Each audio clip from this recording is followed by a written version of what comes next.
check it out. Okay, 4 starters. That's the power cord. It's just coiled up right there for now. Motor. Pulleys.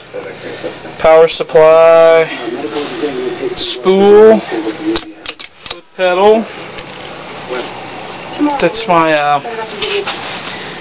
holder I made for the mandrels. That's a secret plan. You'll see that later. Yeah. Okay. So after much deliberation, I decided to share this. I wasn't going to do this. I was going to show victory, wonderfulness, but I decided that failure is equally as important. So I'm going to show you what I did wrong. I used thin copper piping to make the clamp to hold the mandrel, and I drilled and tapped the holes in the copper. Now, on top of that, it's a pretty malleable, highly ductile, really soft metal. Okay, it didn't work. I put wheels on it and I mounted them on the back so that the whole thing can be rolled around. Spiffy.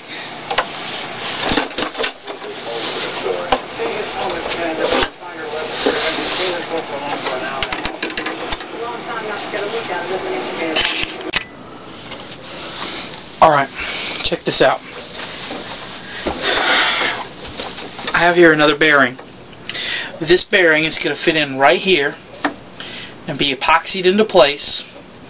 And then there's going to be a mandrel through it, a saw blade on the end, and a piece of copper pipe that's the inside diameter is 1/2 inch copper pipe, same pipe I used here.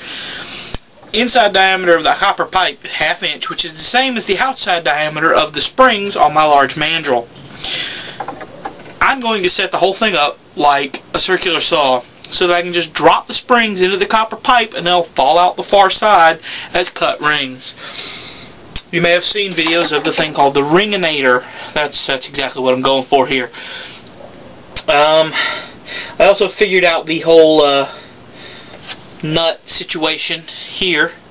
I'm actually going to epoxy with JB Weld a nut into my thing here. It's been done now. But I'm going to do another one here. I only bought one nut for some freaking reason. But, so I've drilled the hole.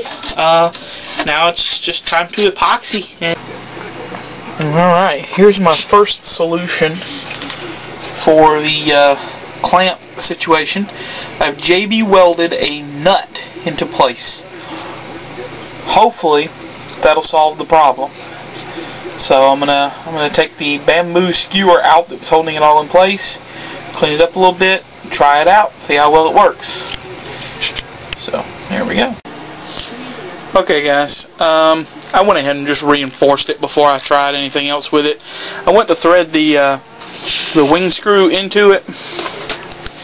I went to thread this in after I took this out, and it didn't exactly wobble, but I don't know, it just didn't feel very secure to me, and it was kind of tight going in, so I was afraid I'm going to have to run a tap through it to re-thread it to make sure that the copper pipe didn't get any of the... So I just went ahead and mixed up a little bit more and reinforced everything just to make sure it's really good and strong so I don't run into any issues. So, thanks for your patience. Alright, there we go, epoxied in place. Let's use some 2-part 5-minute epoxy. Loctite. General purpose epoxy. Sets in 5 minutes. Cool. Couple things you'll notice. I JB welded a nut onto this piece here so that this would fit tightly and clamp tightly. It's very important. And then here I added some L brackets to strengthen this upper back piece, which I'm now going to cut a hole into to be sort of a handle to pull it around, and potentially a hanging area for my work pieces. So yeah, that's coming along nicely. I showed you the arbor for the saw. The next thing I'll probably be doing to this, besides cutting this hole, is going to be mounting the new motor, which should be here soon. I got a drill motor, not this one obviously, but I bought one, a working old drill that I hope to be able to convert to operate this machine. So there's my update. The groove is cut and smooth with the Dremel.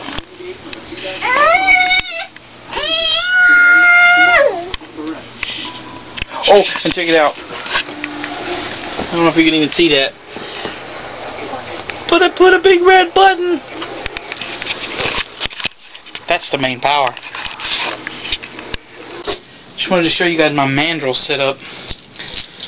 This is a 2.5 inch long, 1/2 inch bolt. Okay, smooth shaft. I'm going to slip on a 1/2 inch washer. There's washer, pulley wheel, washer, washer, washer. Then, oh no, that's right. I'm going to do washer, washer. This is going to go through here. Okay. Then there's going to be another washer with this on the inside of the bearing. Then I'm going to do nut, and the nut will come almost all the way to the end of the threaded shank part. So let's go ahead and tighten her down to there. Then I'm going to put a washer. This is a neoprene washer. I had to trim it. You may be able, it looks kind of rough. I trimmed it. I laid one of these washers on it and I trimmed it to shape that washer with just a sharp pair of scissors. But I'm going to slide the neoprene washer on. Now, I ordered my saw blades online. If you look up the Ringinator here at YouTube, you're going to come across this cool, it looks like a miniature table saw. It's really neat. But they actually sell the little saw blades that they use. Now, this is just a piece of paper cut in an 1.5 inch circle, which is the size of the saw blades. For the purposes of this demonstration, this represents my saw blade. I ordered some. They haven't come yet. I'm expecting them. I was expecting them today. Today's Monday. It's freaking President's Day. Go figure.